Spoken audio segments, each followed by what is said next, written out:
Okay, so welcome po nga tayo ngayon dito po sa ating channel, Mr. Latigo TV. Okay, so ito po ay isang masamang balita na ipapahayag po namin sa inyo dahil po kagabi po na balita pa to. Ang dami pong kumbaga nag-iingay po ngayon ng social media, lalo na po itong mga vloggers na maka-DDS. Kasama na po tayo doon, inyong abang lingkod, Mr. Latigo TV. Ito po ay tungkol sa mainit na isyu ngayon na ipapasuspindi po si Mayor Basti ng Davao. Ito po ngayon inaabangan even ang mga social media, mainstream media, kung ano ng kaganapan ngayon.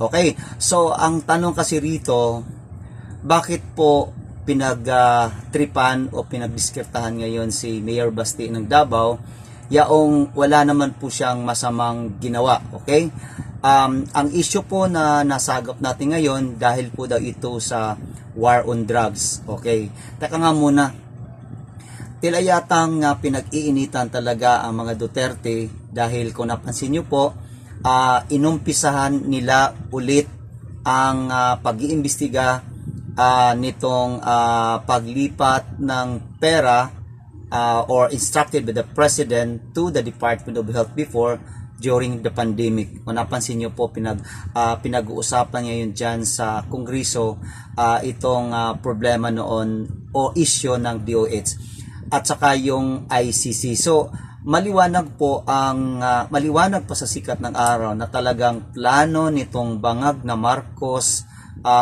na durugin ang mga Duterte para walang harang sa kanilang plano na manatili dito sa kanilang pwesto, dyan sa kanilang pwesto. Okay, so ang pinakamaingay po ngayon ay ito pong si Atty. Harry Roque, na siya po mismo ang nakasagap ng balita kagabi pa po na ito daw ang aming mahal na Mayor Basti ng Davao ay ipapasuspindi. Okay, so ngayon po sa Davao City, tahimik lang po ang mga tao ngayon, pero nag-aabang ang mga supporters kung ano ang mangyayari in 24 hours or 48 hours mula kagabi na issue na to na ipapa-suspindi po daw si Mayor Basti. Okay, panoorin po natin si Atty. Harry Roque dahil siya po ngayon ang nag-iingay nitong issue na ipapasuspindi si Mayor Basti. Okay po?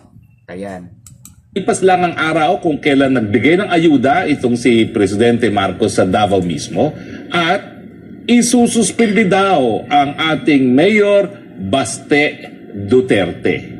Totoo po yan, no? Yan po ay isang impormasyon na nakarating na hindi lang sa akin, pati na rin doon sa mga taga Davao, no? At ang tanong, ano na naman ba ang ginawang kasalanan ng Mayor Baste? Well, hindi lang po dahil siya ay Duterte, kundi siya po talaga ay simbolo, modelo ng maisog na Pilipino.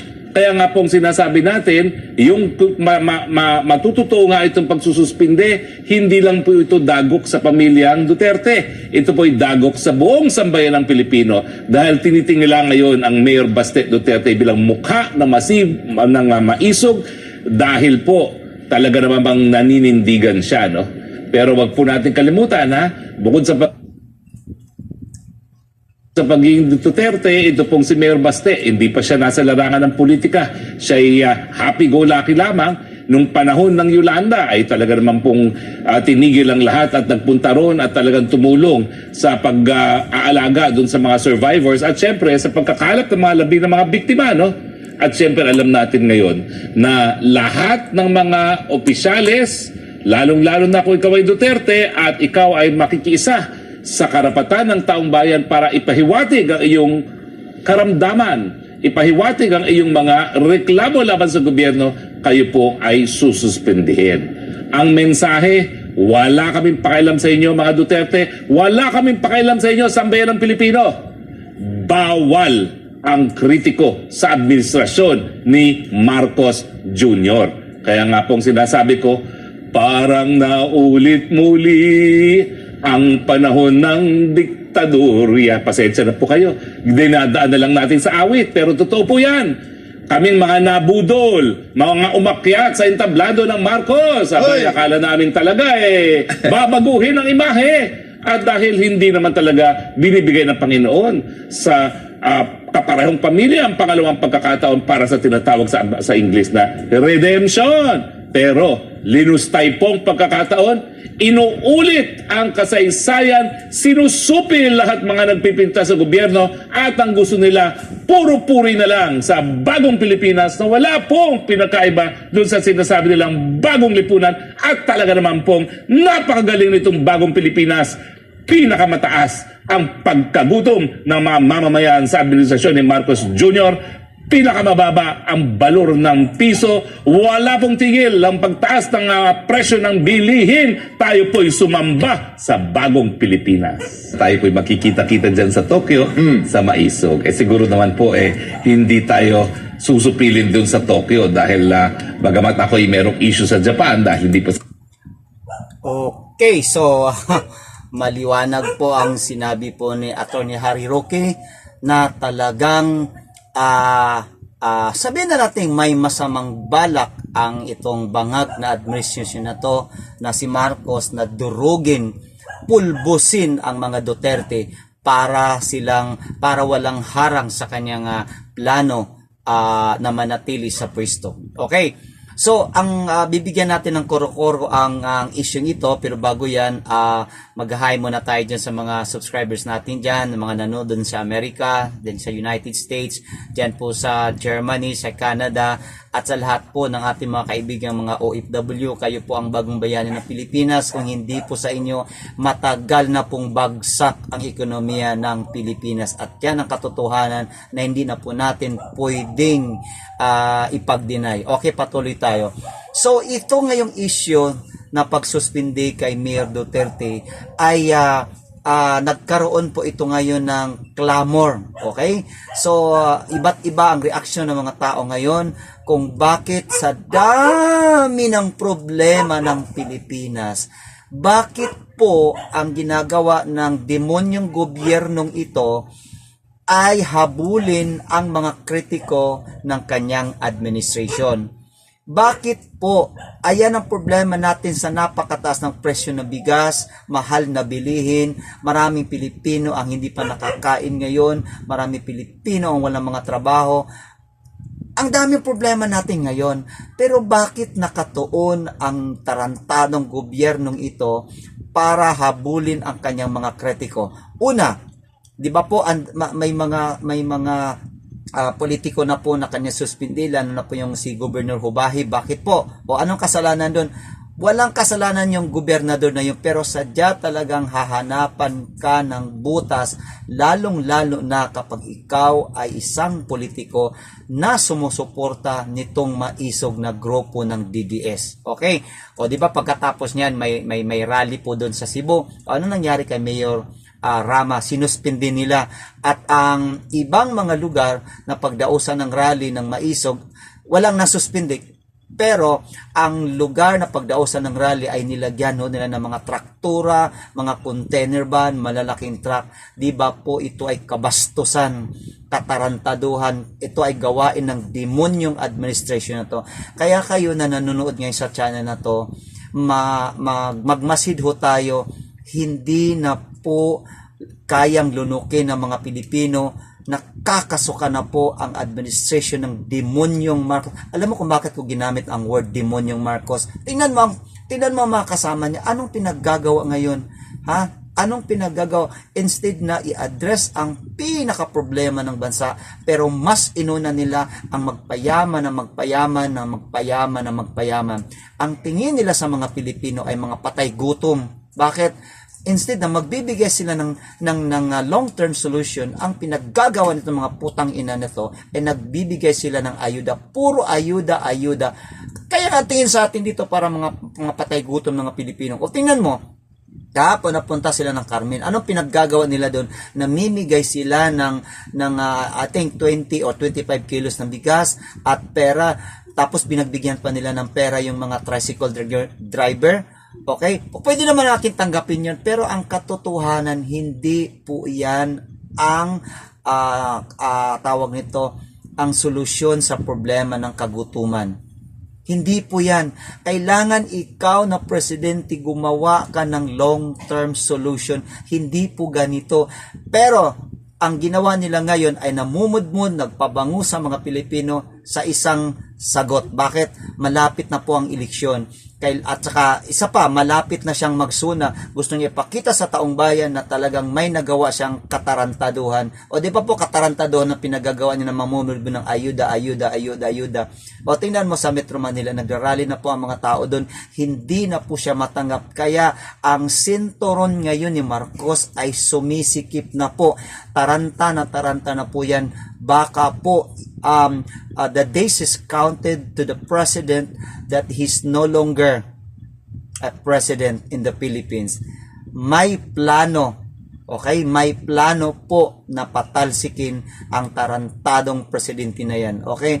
Pasensya po kung bakit ganun po ang mga wordings na ginamit ko, dahil po yan ay galing po sa aking damdamin na hindi ko na po matiis itong administration ng demonyong ito, itong bangag na to, itong walang alam, second year college lang pala siya, pero nagpupumilit ng mga presidente, kaya naloko po niya si BP Sara, kaya po siya nanalo. Sa madaling salita, niloko niya ang mga Duterte, nabudol niya si Mayor Sara Duterte noon.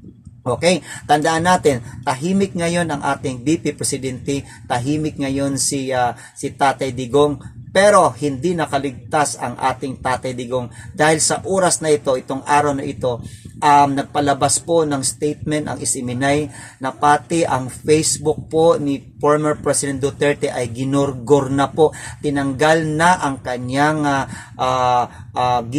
galing sa masa, gikan sa masa para sa masa na Facebook. Wala na pong Facebook ang ating Tatay Digong. Sa anong kadahilanan? Yun na po ang sinabi natin. Sinusupil na po nila ang kalayaan ng mga Pilipino.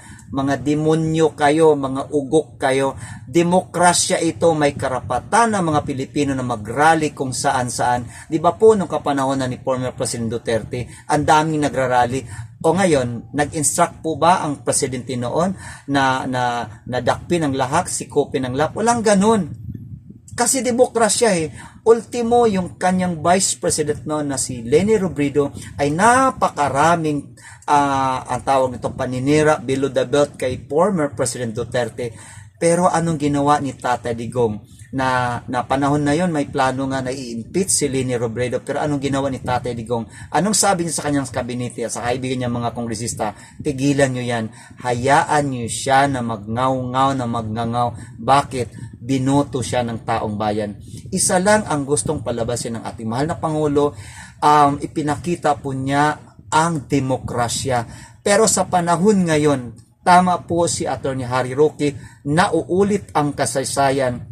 Ibig sabihin, like father, like son, yung diktador niyang tatay, anong pinaggagawa niya noon? Huwag niyong kalimutan yan. Kayo na mga matanda, kayo na mga lula na kayo ngayon, kayo ang nakaranas noon sa kademonyuhan ng kanyang tatay na diktador. Di ba po ang daming namatay na nagrarally noon dahil hindi na matiis sa mga Pilipino ang kademonyuhan ng kanyang tatay na diktador. Ito na naman ang pinagagawa ng Junior. Kaya dugong Marcos ang dugong diktador. O anong plano nila? Gusto nila manatili sa pwesto, kaya ang tinatawag na People's Initiative ay hindi ho nawawala. Nandyan pa yan.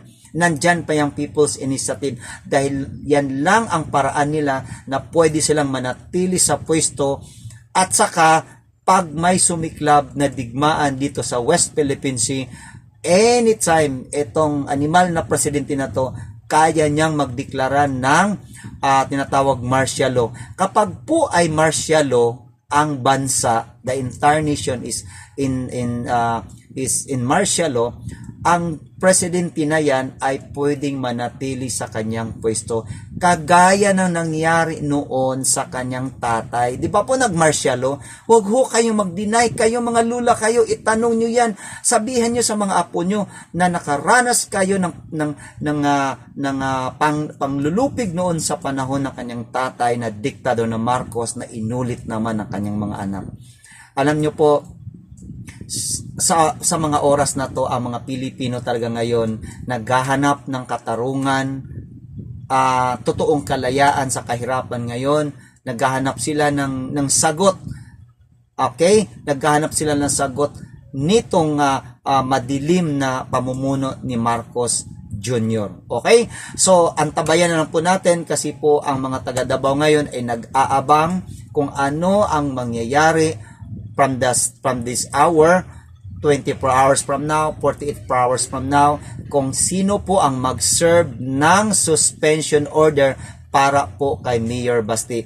Pero ang mga taga Davao ay hindi po matitinag. Kami po ay magtitipon-tipon, malamang dito mag-umpisa ang people power. Itaga nyo sa bato kami mga taga Davao, makipagpatayan kami nung kang galawin nyo ang mga Duterte. Itaga nyo yan sa bato. Kaya ngayon sa Mindanao, bad shot, bagsak ang Marcos. Lalo, sila mag-asawa, si Lisa Tanas at saka yung pinsan niyang first cousin niya si Tambalosos. Bagsak sila ngayon dito sa Mindanao. Okay, so mga kaibigan, pasensya po kayo kung ganito po ang pananalita ko, nadala po ako ng emotion dahil po mahal ko ang ating bansang Pilipinas. Hindi ko po kaya nalunukin ang mga katarantaduhan ng administration na to dahil isa po ako na nabudol, isa po ako na gumastos ng kapanahonan na yon dahil ako'y naniniwala na ito na sana, siya na sana kako ang kumbaga parang misiya na iangat ang mga Pilipino. Yun pala, ibaon sa kahirapan ang mga Pilipino. Tandaan nyo, ang administration na to, kaliwat kanang pagnanakaw. Kaya nangyari dyan sa Kongreso, kapag hindi mo suportahan si Tambaluslos, ikaw na kongresista, wala ho kayong matanggap na budget sa inyong distrito. Marami po. Sino po doon? Natural, una na dyan na kumontra sa kanya si Congressman Pulong Duterte. Sunod si Congressman Alvarez, si Congressman Ungab, nakalimutan ko isang kongresista. So anong dinanas ng apat na to? Wala silang budget hanggang sa mga oras na ito. Kaya mga Pilipino, magkapit-bisig po tayo. Alam nyo kung ano yung kanta na magkaisa, panoorin nyo po yan, pakinggan nyo, i-share nyo sa pamilya nyo para po bumalik sa ating alaala ang napakalupit na Marcos regime noon, na gusto na namang susundin ng kanyang anak, gagayahin ng kanyang anak. Okay? So marami pong salamat sa inyo. Ang susunod po natin na video papalabas, ito po yung pagbagsak ulit ng kanyang trust rating. Abangan nyo po yan. Okay, maraming pong salamat sa inyo. Naway nasa magandang kalagayan ang buong pamilya nyo. Patuloy lang po tayo magdasal kay Tatay Digong na protektahan po siya ng ating Panginoon dahil si Tatay Digong lang po ang kailangan po natin sa ngayon dahil siya po ang sabihin nating nag-iisang opposition kasi ang mga dating opposition na yellow, pink, itong mga kasabwat na po ng demonyong administration na to. Okay? Maraming po salamat sa inyo and thank you so much. Patuloy kayo sa pag-subscribe sa akin. I-share nyo po ang ating vlog o video na to sa inyong mga kakilala para po marami tayong mga Pilipinong pupukawin ng mga damdamin na hanggang sa mga oras na ito ay sila po ay tulog pa. Hindi nila alam na ang ating administration na to kumbaga para tayong nakasakay ng isang sasakyan na hindi natin alam ang dulo pala isang bangin. Maraming pong salamat sa inyo. Bye-bye po.